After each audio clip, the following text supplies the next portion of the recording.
The law office smelled like old books and expensive leather.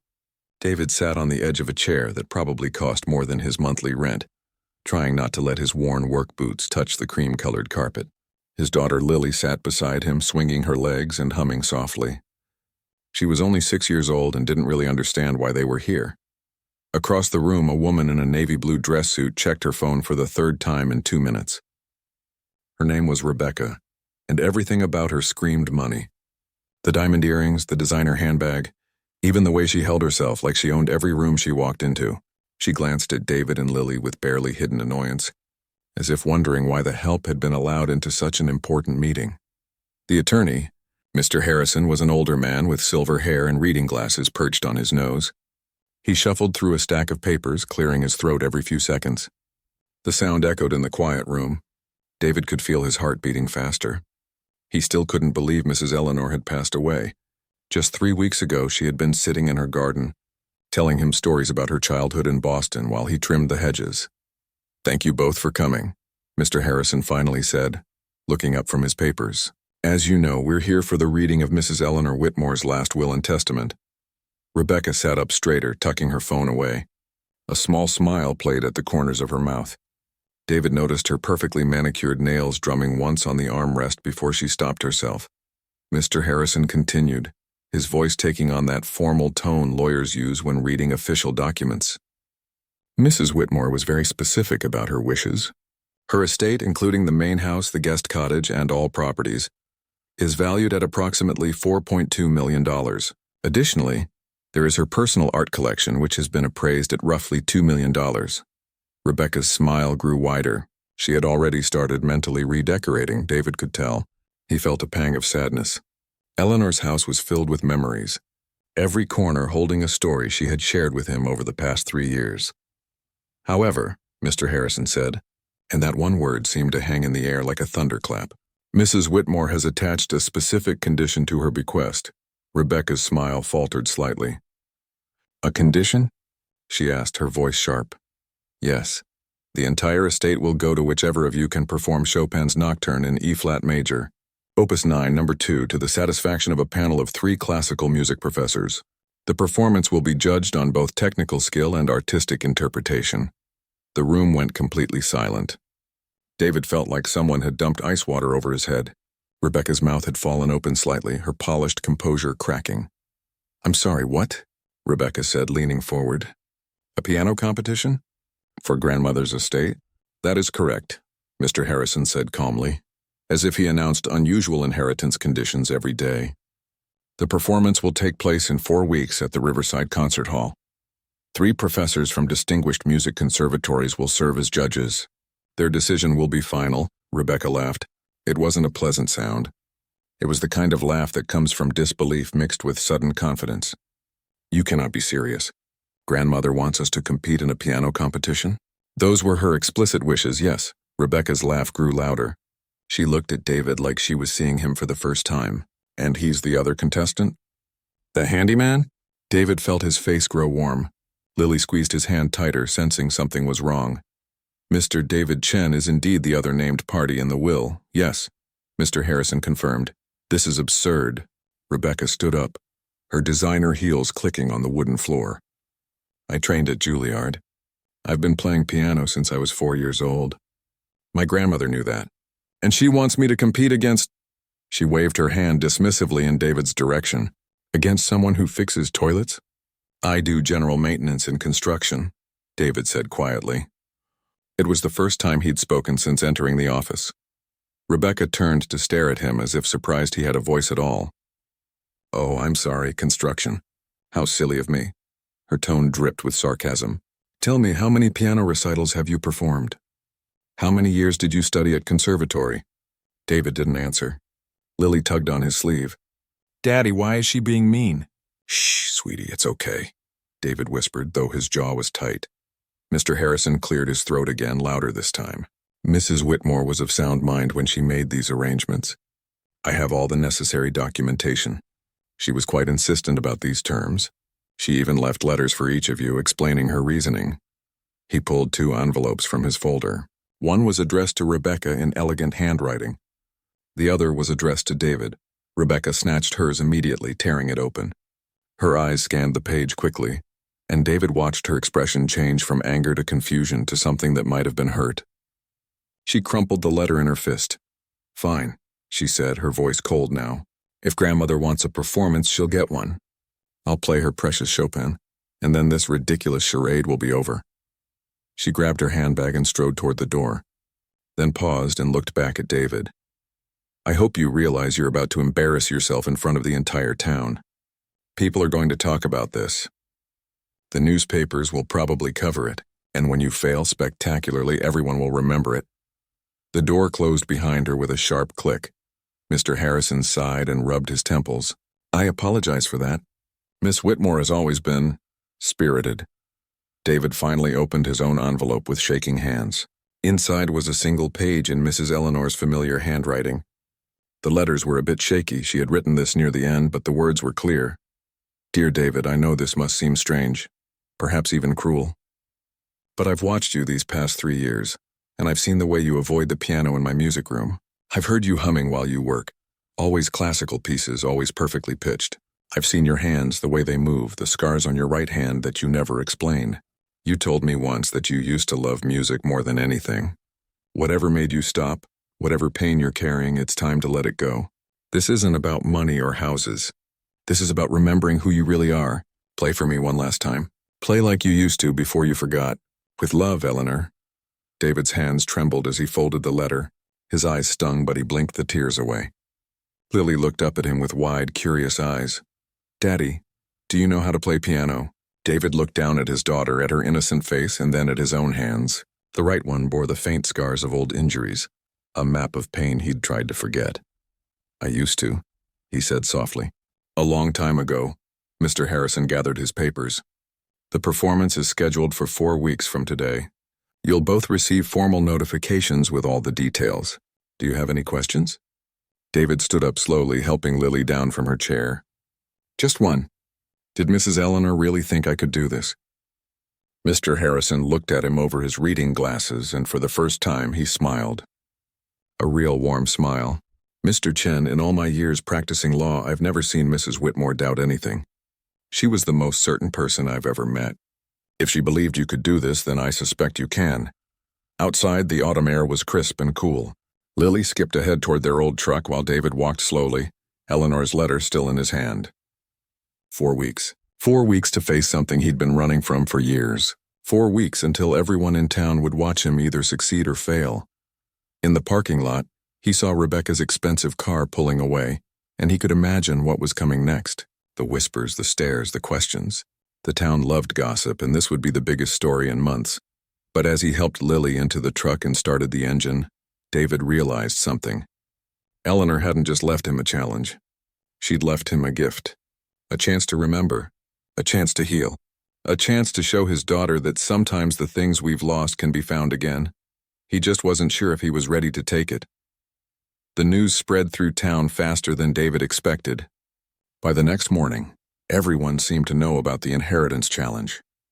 At the coffee shop where he stopped before work, the barista gave him a sympathetic smile. "Heard about Mrs. Eleanor's will," she said quietly. "That's quite a situation." David just nodded and took his coffee. He didn't know what to say. What could he say? That he was terrified? That he hadn't touched a piano in over 15 years? That his hands sometimes still ached on cold mornings from injuries he'd rather forget? At the construction site, his coworkers had questions. Tom, the foreman, pulled him aside during lunch break. "Is it true? You're really going to compete against Rebecca Whitmore?" "Looks that way," David said, unwrapping his sandwich. "Can you even play piano?" David took a bite, chewing slowly before answering. "Used to, long time ago." Tom whistled low. "Well, good luck, man. You're going to need it. I saw on Facebook that Rebecca's already posting videos of herself practicing. She's really good." David's stomach tightened. He hadn't checked social media. He barely used it except to share the occasional photo of Lily. But that evening, after Lily was asleep, curiosity got the better of him. He pulled out his phone and searched for Rebecca's name. Her Instagram was public, and right at the top was a video posted just hours ago. Rebecca sat at a gleaming black grand piano in what looked like a professional studio. She wore an elegant burgundy dress, and her posture was perfect. The caption read, "Preparing for a very special performance. Some things are worth fighting for. Chopin, your classical music, our legacy." David pressed play.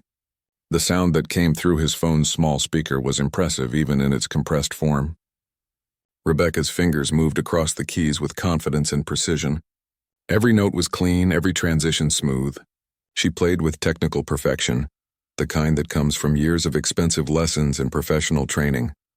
The comments section was full of praise. "Absolutely stunning. You're amazing. Can't wait to see you perform." Then David saw another comment. "Wait, aren't you competing against someone?" "Lol, good luck to them." Rebecca had replied, "Let's just say it won't be much of a competition. But grandmother wanted a performance, so I'll give her one."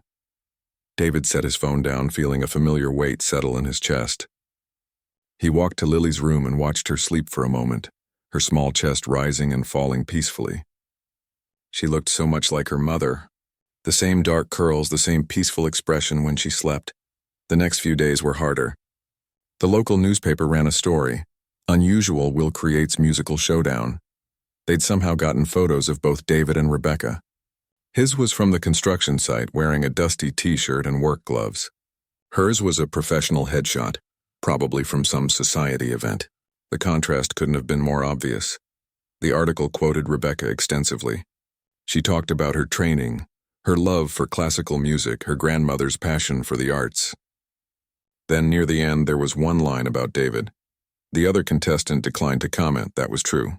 A reporter had called him twice, but David hadn't called back. What would he say? That he used to be somebody different? That he'd walked away from everything he loved because the pain was too much? At Lily's school pickup, some of the other parents stared. One mother, Jennifer, approached him with what looked like genuine concern. "David, I saw the article." "Is it true about the inheritance?" "Yeah, it's true. That's so much pressure. Are you okay?" He appreciated her kindness. "Honestly, I don't know yet." Jennifer lowered her voice. "For what it's worth, I think there's more to you than people realize." Mrs. Eleanor was a smart woman. She must have had her reasons. That night, David's phone rang. Unknown number. He almost didn't answer, but something made him pick up. "Mr. Chen, this is Patricia Whitmore, Rebecca's mother." The voice was smooth, controlled, the kind of voice used to getting what it wanted. "Hello?" David said carefully. "I'll get straight to the point. This situation is awkward for everyone involved. My mother-in-law clearly wasn't thinking clearly at the end. All this stress can't be good for your daughter, and the public attention must be uncomfortable. What are you suggesting?" "I'm prepared to offer you $50,000 to withdraw from the competition. You sign a simple document and you can avoid all the embarrassment of the performance. $50,000 could change your life, Mr. Chen. You could put your daughter through college someday, buy a better home." David felt his jaw tighten. Mrs. Eleanor was perfectly clear-minded when she made her will. Was she, though? She was 92 years old on several medications. She knew exactly what she was doing. David interrupted, his voice harder than usual. "And I'm not withdrawing." There was a pause. "You're making a mistake. Everyone in town will watch you fail." "Is that really what you want for your daughter? To see her father humiliated?" "I'll take my chances. Goodbye, Mrs. Whitmore." He hung up before she could respond, his hand shaking slightly. Lily appeared in the doorway, rubbing her eyes. "Daddy, who was that?" "Nobody important, sweetie. Come on, let's get you back to bed." As he tucked her in again, Lily looked up at him with curious eyes. "Daddy, why did that lady in the fancy office say you were embarrassing?" So she had been listening more carefully than he thought. David sat on the edge of her bed, choosing his words carefully. "Sometimes people judge other people without really knowing them. She thinks I can't do something because she doesn't know my whole story. But you said you used to play piano." "I did. So you can do it, right?" David looked at his daughter's trusting face. When had life become so complicated? When had he become someone who ran away from challenges instead of facing them? "I don't know, Lily. It's been a really long time." "And my hand?" He flexed his right hand, feeling the familiar stiffness in the joints. "What happened to your hand?" He'd never told her the full story. She'd been too young to understand, and he'd been too broken to explain. "There was an accident a long time ago, before you were born. I got hurt and it made playing piano very difficult." "Does it still hurt?" "Sometimes. But that's not really the problem. The problem is that I stopped believing I could do it." Lily reached out and took his hand, examining the faint scars across his knuckles. I believe you can do it. Something cracked in David's chest, something that had been frozen for years. He kissed the top of his daughter's head. Thank you, sweetheart. Now get some sleep. But sleep didn't come easily for David that night. He lay in bed, staring at the ceiling, thinking about Rebecca's videos, Patricia's phone call, the newspaper article, the whispers in town. Everyone expected him to fail. Maybe they were right. Maybe he should just withdraw, take whatever dignity he had left and walk away. Then he thought about Mrs. Eleanor, about the afternoons he'd spent with her, talking about everything and nothing. She'd asked him once why he never went into her music room. He'd made some excuse about not wanting to disturb anything. But she'd seen right through him. Fear is heavy, she'd said, pouring him tea. It weighs us down until we forget we ever knew how to fly. But the wings don't disappear, David. They're just folded up, waiting. At the time, he hadn't understood what she meant. Now, lying in the dark, he thought he was beginning to. The next morning, David did something he hadn't done in 15 years. After dropping Lily at school, instead of going to the construction site, he drove to the other side of town. There was a small music store there, the kind that had been family-owned for generations. A bell chimed when he pushed open the door. An elderly man looked up from behind the counter. Help you? Do you rent practice space? With a piano? The man's eyebrows raised slightly. We do, $20 an hour. Recording studio in the back. David pulled out his wallet. His hands were sweating. I'd like to book some time. Several hours a week for the next month. Sure thing. Name? David Chen. The man's expression changed, recognition dawning. You're the one competing against the Whitmore girl. Here it comes, David thought. The judgment, the pity, or worse, the amusement. But the old man just smiled. Good for you. Too many people in this town forget that money isn't everything. When do you want to start? Now, David said. If that's okay, I'd like to start right now. The man led him to a small room in the back. It wasn't fancy. Just 4 walls, some soundproofing, and an upright piano that had seen better days. But when David sat down on the bench, something shifted inside him. The familiar weight of the keys under his fingers, the smell of wood and felt, the possibility hanging in the air. He lifted his hands, hovering them over the keys. His right hand trembled slightly. 15 years. Could he really do this? Could he remember? David closed his eyes, took a deep breath, and let his fingers fall. The first notes were rough, hesitant. His right hand stumbled, the old injuries making themselves known. But underneath the rust and the fear, there was something else. Something that had never quite died. The music was still there, buried deep, waiting for him to remember. He played scales, simple exercises, wincing at the mistakes. It sounded nothing like Rebecca's polished videos. But he kept going. One note, then another, then another. Somewhere in that small practice room, with its worn piano and soundproofed walls, David Chen began to remember who he used to be. The practice sessions became David's routine. Every morning after dropping Lily at school, he'd go to the music store. His fingers were stiff at first, refusing to cooperate. The right hand especially gave him trouble. Years of construction work had built different muscles, different reflexes. But slowly, day by day, something started to wake up inside him. On the 4th day, Lily asked if she could come with him after school. David hesitated. He wasn't ready for anyone to hear him play, not even his daughter. But she looked at him with those hopeful eyes, and he couldn't say no. She sat quietly in the corner of the practice room, coloring in her notebook while he worked through scales and exercises. After about 20 minutes, she looked up. Daddy, that doesn't sound like music. David stopped playing and smiled despite himself. You're right. I'm just practicing the basic stuff, getting my fingers to remember. Can you play a real song? He thought about it. Most real songs felt too ambitious right now, but there was one simple piece he used to love. A children's waltz his own mother had taught him when he was Lily's age. His fingers found the melody almost by instinct. It was simple, gentle, the kind of tune that made you think of sunshine and easy days. Lily's face lit up. That's pretty. What is it? Just something I learned a long time ago. My mom taught it to me. I didn't know you had a mom, Lily said innocently. David laughed softly. Everyone has a mom, sweetie. Mine lived far away in another country. She passed away before you were born. Was she nice? Very nice. She loved music more than anything. She's the one who taught me to play. He stopped, realizing he'd never really talked about his mother with Lily. There were so many stories he'd kept locked away, thinking it was easier not to remember. That evening, while making dinner, David's phone buzzed. A text from an unknown number. He opened it and felt his stomach drop. It was a link to a local news website. The headline read, "Whitmore inheritance battle heats up.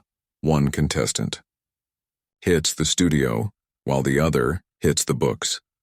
Someone had photographed Rebecca through the window of a professional recording studio. She was working with what looked like a private instructor, someone whose credentials were listed in the article. A retired professor from a prestigious music school, someone who'd taught concert pianists. The article mentioned David too, but only briefly. Chen has been spotted entering a local music shop, though neighbors report they haven't heard him practice at home. Some speculate he may be reconsidering his participation. David set his phone down harder than necessary. The walls were closing in. Everyone was watching, everyone had an opinion. He felt exposed, like his whole life was on display for the town to judge. The next morning, Tom pulled him aside at the construction site again. "Hey, don't take this the wrong way, but some of the guys are wondering if you're actually going through with this piano thing." "Why wouldn't I?" Tom shrugged awkwardly. "I don't know, man. It's just, Rebecca's really good, and you're one of us. We're worried you're going to get hurt up there. Not physically, but you know what I mean." David nodded slowly.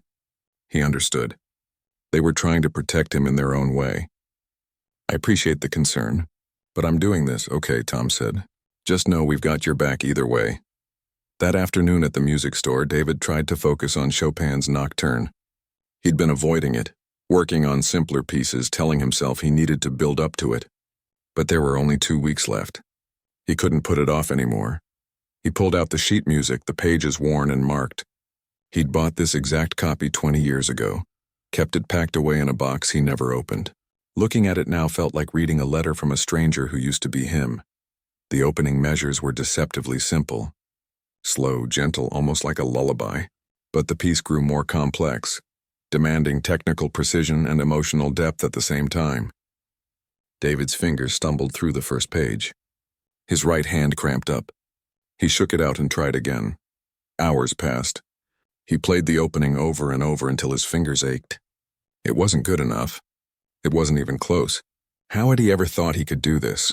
"That's beautiful," a voice said. David jumped, turning to see the old man who owned the music store standing in the doorway. His name was Henry, David had learned. He'd owned this place for 40 years. "It's terrible," David said honestly. "No," Henry said, stepping inside. "It's rough, sure. But there's something there. Something real." He paused. "Mind if I ask you something?" David shrugged. "Go ahead. Why'd you stop playing? You've got the touch of someone who was really good once. You don't get that from casual lessons." David looked down at his hands. For weeks, people had been asking questions, making assumptions, but no one had asked him this directly. "I was in a car accident. Long time ago. My wife died. I was driving." The words came out flat, emotionless. He'd said them so many times in his head that they'd lost their weight. Or maybe they were so heavy he'd gone numb to them. Henry was quiet for a moment. "I'm sorry. My hand got crushed in the accident. They put it back together, did a decent job, but it wasn't the same. And I couldn't play anymore. Not when she was gone. The music reminded me of everything I'd lost. And now?" David flexed his fingers, studying the scars.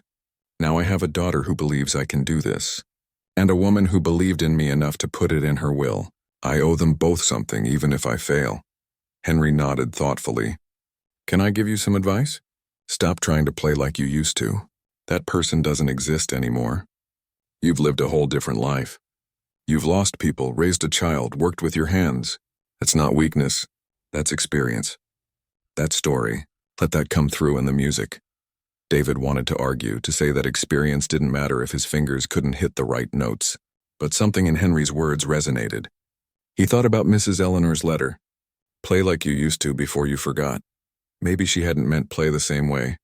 Maybe she'd meant remember what it felt like to mean something with the music. That weekend, Lily had a question during breakfast. "Daddy, can I see a picture of Mommy?" David's hand froze halfway to his coffee cup. They didn't talk about Michelle much. It was too painful. And Lily had been so young when it happened. Only 6 months old. She had no memories of her mother at all. Why do you want to see her? You said I look like her. I want to know if that's true. David got up and went to his bedroom. In the back of his closet, there was a box he rarely opened. Inside were photos, old programs from concerts, and things from his old life. He found a picture of Michelle, one from their wedding day.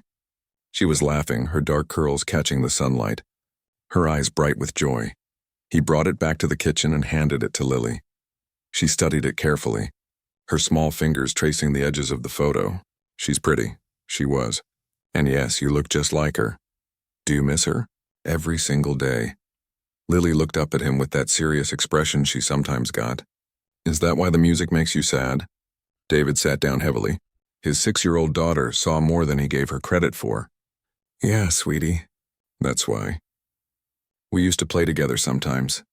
She'd sing while I played piano. Losing her meant losing that too. But you're playing again now. I'm trying to. Maybe Mommy would want you to play again. Maybe that's a way to remember the happy parts, not just the sad parts. David felt his throat tighten. When had his little girl become so wise? He pulled her into a hug. You know what? I think you might be right. That afternoon, something changed in his practice. David stopped fighting the memories and let them come. He thought about Michelle's laugh, the way she'd tease him when he took his music too seriously. He thought about his mother, patient and encouraging, showing him how to feel the music instead of just reading the notes. He thought about Mrs. Eleanor sitting in her garden, telling him that wings don't disappear, they just fold up and wait. The nocturne began to sound different. It wasn't polished like Rebecca's would be. His right hand still stumbled sometimes. But there was something honest in it now, something raw and real. Henry poked his head in near the end of the session. Now that, he said, is music. David looked at his scarred hands, at the sheet music, at the worn keys of the piano. For the first time in weeks, he felt something that might have been hope. Maybe he wouldn't win. Maybe Rebecca's technical perfection would sweep the judges off their feet. But he was going to stand on that stage and play. Not for the money, not for the estate, but because a woman who barely knew him had seen something in him worth saving. And maybe, just maybe, he'd finally find a way to forgive himself for the accident, for surviving when Michelle hadn't, for all the years he'd spent running from the one thing that had once made him feel alive. The performance was 1 week away. The whole town would be watching. David was terrified. But for the first time since this whole thing started, he was also ready. Almost ready anyway. There was still so much work to do. But Lily believed in him. Mrs. Eleanor had believed in him. And maybe, slowly, he was starting to believe in himself again too. He played the opening measures of the nocturne one more time before heading home. This time his fingers knew where to go. This time the music sounded like a story. His story. And that would have to be enough. The night before the performance, David couldn't sleep. He lay in bed staring at the ceiling, his mind racing through every measure of the nocturne. His fingers twitched involuntarily, practicing the movements in the air. What was he thinking? Tomorrow night, hundreds of people would be watching. The 3 judges would be sitting in the front row with their scoring sheets. And Rebecca would be there, polished and perfect, ready to claim what she believed was rightfully hers. At 2 a.m, he gave up on sleep and went to the kitchen. He made tea, something Mrs. Eleanor had taught him. Chamomile helps calm the mind, she used to say. As he waited for the water to boil, he noticed an envelope on the counter that hadn't been there before. His name was written on it in Lily's careful handwriting. Inside was a drawing. Lily had sketched him sitting at a piano, with her standing beside him. Above the drawing, she'd written in crayon, "You're going to be great, Daddy, I know it." At the bottom, she'd added, "P.S. Mommy is proud of you, too." I can feel it. David's eyes burned. He folded the drawing carefully and put it in his shirt pocket right over his heart. Whatever happened tomorrow, he had this. He had his daughter's faith. That would have to carry him through. Morning came too quickly. David made Lily her favorite breakfast, pancakes with strawberries. She chattered excitedly about the performance, oblivious to his nerves. "Are you going to wear something fancy?" she asked. "I borrowed a suit from Tom. It's a little big, but it'll work." "You'll look handsome," she said confidently. Then her expression turned serious. "Daddy, are you scared?" He could have lied. Could have told her he was fine, that everything would be okay. But David had learned something over the past few weeks. Honesty mattered. Yeah, I'm scared. Really scared, and that's okay. Being scared means you care about something. That's what my teacher says. Your teacher is very smart. The day crawled by. David tried to go to the music store for one last practice session, but his hands were shaking so badly he could barely play. Henry found him sitting at the piano, staring at the keys without touching them. Second thoughts? Henry asked gently. About 1,000 of them. Henry sat down on an old amp in the corner. You know what I've learned in 40 years of watching people make music? The ones who play perfectly but say nothing, they're forgotten the moment they leave the stage. But the ones who play with their whole heart, even if they make mistakes, those are the ones people remember forever. What if I freeze up there? What if my hand gives out? What if I embarrass myself in front of the entire town? Then you'll be human. And that's not something to be ashamed of. Henry stood up and put a hand on David's shoulder. Mrs. Eleanor didn't set this up because she thought you'd be perfect. She did it because she knew you had something to say. So go say it. At 5 o'clock, David picked up Lily from Jennifer's house where she'd been playing all afternoon.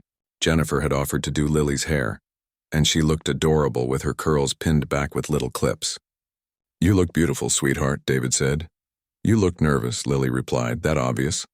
She nodded solemnly. But it's okay. I'll be right there watching. If you get scared, just look at me. They arrived at Riverside Concert Hall at 6. The building was old and elegant with marble columns and crystal chandeliers. David had driven past it hundreds of times but never been inside. Now walking through those doors felt surreal. People were already gathering. David recognized faces from town. The barista from the coffee shop, his co-workers from the construction site, teachers from Lily's school. Some smiled at him encouragingly.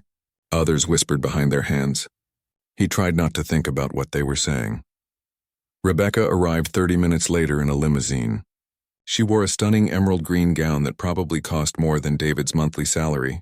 Her mother and a small entourage followed her inside. Rebecca's eyes swept the lobby and landed on David. For a moment, their gazes met. He expected to see smugness or contempt, but instead, there was something else. Nervousness? No, that couldn't be right. Rebecca had no reason to be nervous. A woman with a clipboard approached them. Mr. Chen, we're ready for you backstage. David's heart hammered. This was it. Can my daughter come with me? Of course. Family is allowed in the green room. Backstage was quieter, away from the crowd. There were 2 small rooms, one for each performer. David sat down on a worn couch and Lily climbed up next to him. Through the walls they could hear the audience filling the seats, the murmur of hundreds of conversations blending together. A stage manager poked his head in. 5 minutes, Mr. Chen. Miss Whitmore is performing first. You'll be called after her set. David nodded, not trusting his voice. His hands were ice cold despite the warmth of the room. He flexed his fingers, trying to get feeling back into them. Daddy? Lily's small voice cut through his panic. Yes, sweetie? Remember what you told me once? You said that music is like telling a story without words. I remember. So just tell your story. Tell them about Mommy, and about being sad and about learning to be happy again. That's a good story. David pulled his daughter close. When did you get so smart? I've always been smart, she said matter-of-factly. You just noticed now.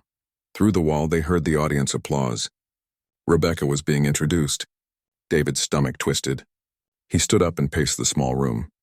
Through a crack in the door, he could see a monitor showing the stage.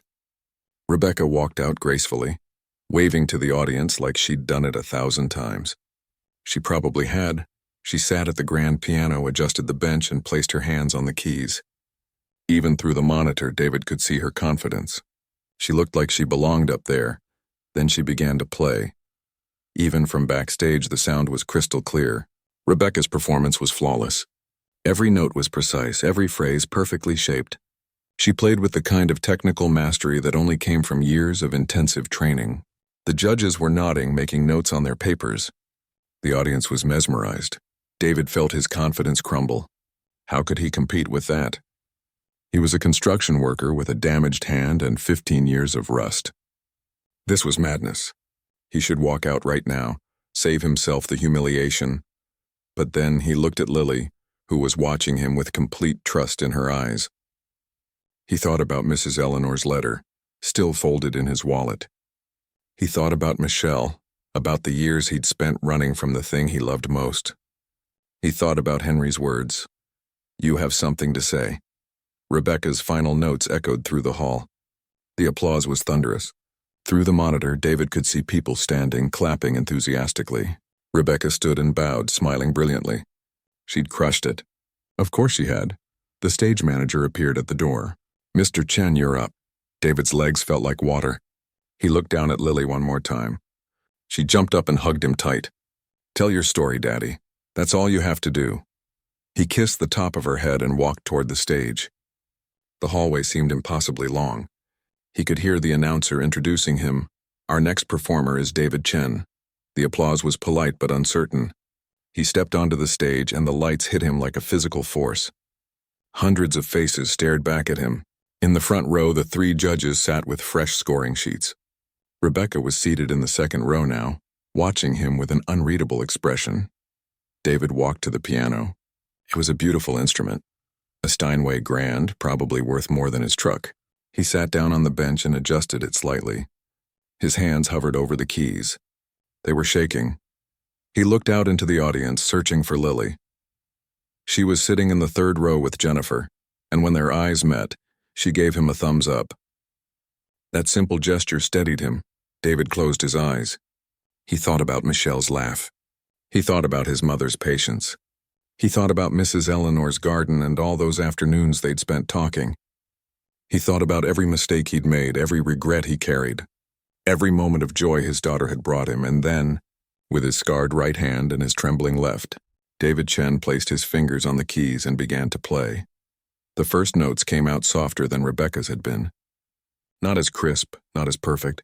His right hand stumbled slightly on the third measure, just for a moment. He heard someone in the audience shift uncomfortably, but David kept playing. And something happened. The nervousness began to fade, replaced by something deeper. The music wasn't just notes anymore. It was memory, grief, hope, and love all woven together. Every imperfection told a story. Every hesitation carried meaning. The judges leaned forward. In the audience, people stopped whispering. The room grew completely still except for the sound of the piano. David wasn't playing Chopin's Nocturne. He was playing his life. And for the first time in 15 years, he wasn't running from the pain. He was letting it speak. He was letting it mean something. His damaged hand hurt, but he played through it. The scars on his knuckles stretched as his fingers moved, but he didn't stop. This was what Mrs. Eleanor had wanted. This was what he'd been too afraid to do for so long. The music swelled, and somewhere in the middle of the piece, David realized he wasn't afraid anymore. Win or lose, inherit or not, none of that mattered. What mattered was this moment, this truth, this story finally being told. He played the final measures with his eyes closed, letting the last notes ring out into the silence of the hall. And then it was over. For a moment, there was complete silence. David sat frozen at the piano, his hand still resting on the keys, afraid to look up. Had he failed? Had his imperfect performance disappointed everyone? The silence stretched on and his heart sank. Then someone started clapping. Just one person at first. David looked up and saw it was Henry, the music store owner, standing in the back row. Then Jennifer joined in. Then Tom and the construction crew. Then more people and more, until the entire audience was on their feet. The applause wasn't polite like it had been for Rebecca. It was different. Louder, somehow more genuine. People weren't just clapping for technical skill. They were clapping for something they'd felt, something that had touched them. David saw tears on some faces. Others were smiling with a kind of understanding that went beyond words. He stood up, unsure of what to do. He'd never performed for an audience like this before. In his old life, the applause had been for someone else, someone he barely remembered being. This felt different. This felt real. David's eyes found Lily in the crowd. She was jumping up and down, clapping as hard as her little hands could manage. That sight alone made everything worth it. The 3 judges were conferring quietly in the front row, their heads bent together. David couldn't read their expressions. He walked off the stage on shaky legs, his adrenaline finally crashing. Backstage, he leaned against the wall and tried to catch his breath. His right hand was throbbing, but in a good way, like muscles that hadn't been used in years finally remembering their purpose. A stage assistant brought him water. "That was incredible," she whispered. I've never heard anything like it. Before David could respond, he heard footsteps. Rebecca appeared in the hallway, still in her emerald dress. She stopped a few feet away from him, and they stood there for a moment, neither speaking. "I need to tell you something," Rebecca finally said. Her voice was different than before, softer. The sharp edge of confidence had dulled into something more vulnerable. "Okay," David said carefully. "I've been playing piano my entire life. My parents enrolled me in lessons when I was 4. I've performed in competitions, recitals, concerts. I've won awards. I've done everything right." She paused, looking down at her hands. "But tonight, listening to you play, I realized something. I've never actually said anything with my music. I've just been repeating what other people taught me, playing notes the way I was told to play them." David didn't know what to say. He hadn't expected this. "You played with so much feeling," Rebecca continued. "Every note meant something. It wasn't perfect, but it was honest. And She stopped, her eyes getting shiny. "I don't think I know how to do that. I don't think I've ever played anything that was truly mine." "Rebecca, no, let me finish." She took a breath. "I came here tonight thinking I deserved this inheritance because I was better, more trained, more skilled. But my grandmother didn't leave that will because she wanted us to compete on technique. She wanted us to understand something about music, about life. And I think you already understand it." "I'm still learning." The stage manager appeared. "Excuse me, both of you. The judges are ready to announce their decision." David's stomach flipped. This was it. Whatever happened next would change everything. He started walking back toward the stage, but Rebecca caught his arm. "Wait.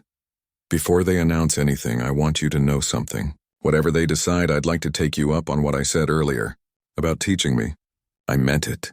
David looked at her, really looked at her, and saw someone different from the confident woman who'd laughed at him in the lawyer's office.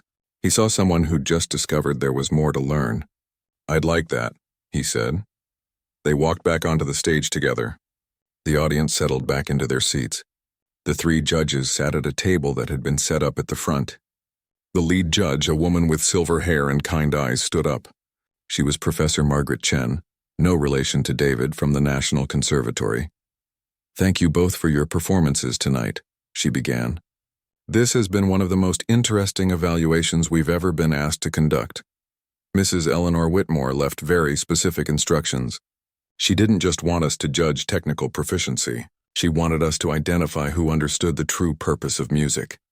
David's heart was pounding so hard he could hear it in his ears. Lily was watching from her seat, her hands clasped together like she was making a wish. "Miss Whitmore," the professor continued, "your performance was technically flawless. Your years of training are evident in every note. You have an impressive command of the instrument. And your interpretation was polished and professional." Rebecca nodded. Accepting the praise with grace, "Mr. Chen," the professor turned to him. "Your performance was imperfect. There were stumbles, hesitations, moments where your technique faltered." David felt his heart sink. Here it came. The gentle letdown. "But what you did with those imperfections was extraordinary. You turned your limitations into a language. You didn't just play Chopin's notes. You made them yours. You told us a story about loss, about resilience, about finding your way back to something you loved. That kind of emotional honesty cannot be taught. It can only be lived." The audience was completely silent now. After careful deliberation, Professor Chen said, "We 3 judges have reached a unanimous decision." She paused, and David could swear the entire room stopped breathing. "The inheritance goes to David Chen." The words took a moment to register. David stood there stunned, as the audience erupted into applause again. He heard Tom shouting congratulations from somewhere in the crowd. He saw Lily jump out of her seat and run toward the stage, Jennifer following behind her trying to keep up. But what David noticed most was Rebecca. She was clapping too, and she was smiling. It wasn't a forced smile or a polite one. It was genuine.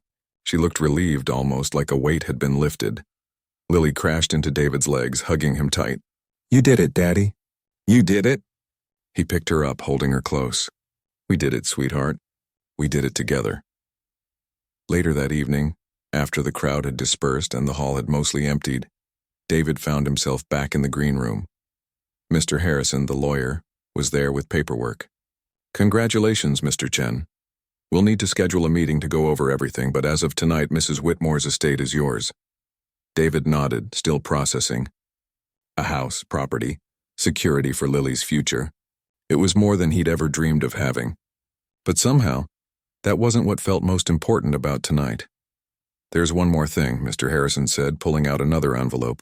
"Mrs. Whitmore left this with instructions to give it to you after the performance, regardless of the outcome." David opened it with trembling fingers.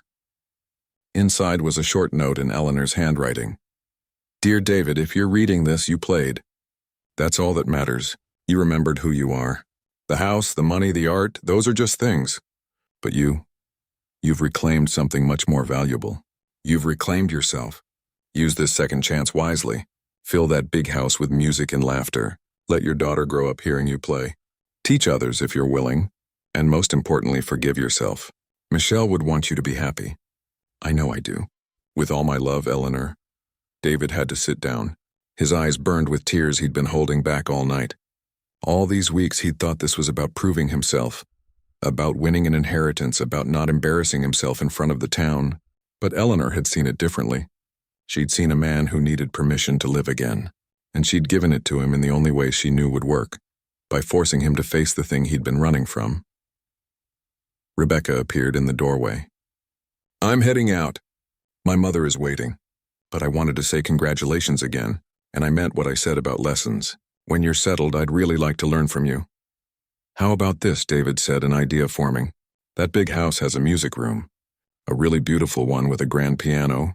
What if we turned it into something more? A place where people could come learn music. Not just the technical stuff, but the real stuff. The feeling, the story, the meaning." Rebecca's eyes widened. "Like a music school?" "Yeah, you could teach the classical technique. I could teach the heart of it. Henry from the music store could probably help. We could offer lessons to kids who can't afford fancy conservatories. Make it about the music, not the money." A smile spread across Rebecca's face, the first completely genuine one he'd seen from her. "My grandmother would have loved that idea. I think she would have too." They shook hands, and somehow it felt like the beginning of something good. Rebecca left, and David sat there for a while longer, holding Eleanor's letter, thinking about the future. Lily poked her head back in. "Daddy, can we go home?" "I'm tired, home." Soon that word would mean something different. A big house with a music room and a garden where Eleanor used to sit. But home wasn't really about the building. It was about the people inside it and the life you built there. "Yeah, sweetheart, let's go home." As they walked out of the concert hall into the cool night air, David felt lighter than he had in years. His hand still ached. He'd probably always carry those scars. But scars were just proof that you'd survived something. They were evidence of healing, not just hurt. He looked up at the stars, thinking about Michelle, about his mother, about Eleanor. 3 women who'd shaped his life in different ways. 3 women who'd believed in him when he couldn't believe in himself. "Thank you," he whispered to the night sky. Lily tugged his hand. "Who are you talking to?" "Just some people who helped me remember something important." "What did they help you remember?" David squeezed her hand gently. "That it's never too late to find your way back to the things you love. And that sometimes the best inheritance isn't money or houses. It's the courage to be yourself again." Lily thought about this for a moment. "That's nice, Daddy, but I'm still glad we get the big house." "Does it have a swing set?" David laughed, really laughed, for the first time in what felt like forever. "I don't know, but if it doesn't, we'll build one together." They walked to the truck, father and daughter, under a sky full of stars. Tomorrow would bring paperwork and decisions and new responsibilities. But tonight, David Chen was just a man who'd rediscovered his music and found his way home. And that was more than enough.